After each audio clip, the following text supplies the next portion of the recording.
Born and raised in a small coal mining town in eastern Ukraine, our next guest lost her family home in 2014 when the region was occupied by Russian-backed militants, and her parents and sister were forced to flee as refugees. Her poetry offers powerful glimpses into the life of a woman affected by a life-altering conflict. Her latest collection is entitled Apricots of Donbas. Our guest for Perspective is award-winning Ukrainian poet, screenwriter and journalist Lyuba Yakimchuk. Thank you so much for being with us in studio this morning, Lyuba. Before we speak about this collection of poetry, talk to us a bit, if you don't mind, about the start of the Russian invasion. You were in Kyiv at that time, on that day. And if you could just tell us also how you are now, where your family is, where you're living. You obviously moved from eastern Ukraine some time ago. Are you talking about 2014, as I understand? Exactly. Yes. When war was started, I was in Kyiv, and we had a revolution on Maidan in Kyiv. Yes, and I went to my parents to Luhansk region, and just in case to check how it's situation and so on. And I already realized that probably it was last time when I can see everything. And my parents doesn't want to leave their home, but they had to do this, and they fled in 2014. Like after they lived under occupation almost a year, and of course it was horrible. Yeah, and now in our house, Russian soldiers live. Our house occupied by him. It's strange, of course, and horrible feeling. Conflict, no stranger, unfortunately, to your family, Lyuba. We'll talk about this collection of poetry. This version here, it's in French and Ukrainian, but it exists also in English. We have the French copy here. A strong theme in your poetry, it is language and how it's affected by war. Just talk to us about how that comes through in this collection of poetry, if you can. Thank you for this question. It's really essential. Talking about language changing all the time when our reality is changing, you know. And when we have a lot of events in our reality, such kind of as war is, of course, language is changing. And I can give you an example. This is electricity word. For instance, electricity was something which we took as for granted, but now but then electricity became something dangerous because we had to mask our houses during Russian attack, and when Kyiv was on siege and Russian soldiers were nearby and used artillery systems.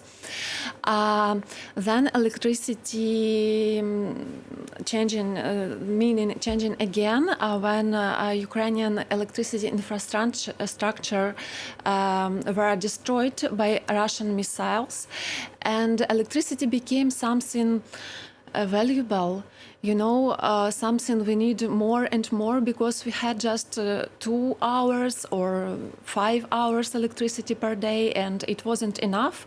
And we have a lot of words, so it's changing all the time, and this is just one example. You say as well that war, in effect, creates heroes, but often they're dead rather than people who are living. And you talk about how dangerous this kind of rhetoric can be in the context of a war in Ukraine. Just talk to us a little bit more about that. Has your view changed as the war has progressed? View about what? About? You talk a little bit about the dangers of the propaganda of war and how it can create heroes, but that those heroes are often dead rather than people who are living. Okay, this is not propaganda. This is probably about culture, because culture also is responsible for people, and we can program our people And in Ukrainian culture, to be a hero means meant to be a dead person. And we dedicated some books or some street name for dead people. And I believe it's changing, but it's really dangerous to believe that hero is just a dead person. It's changing right now, and now we have like more optimistic view on this question, and our heroes are also alive people and people who defend our country. And this is life-changing situation because people need to know that to be here this is to be alive, and we need to go on front line just with goal to die. Our goal is to protect our country, to defend ourselves, and to stay alive. And do you think that Ukraine, in a sense, it's been forced to create a new story about itself in the way that people use language? Is that something that you discuss at all in your poetry? Yeah, we are creating new stories all the time, and to my mind, our stories, probably this is banal and so on, but I believe our stories right now, we need stories which have like good ending, optimistic ending, probably not happy ending, but to have some hope in the end of our stories. And also the same situation in our poetry.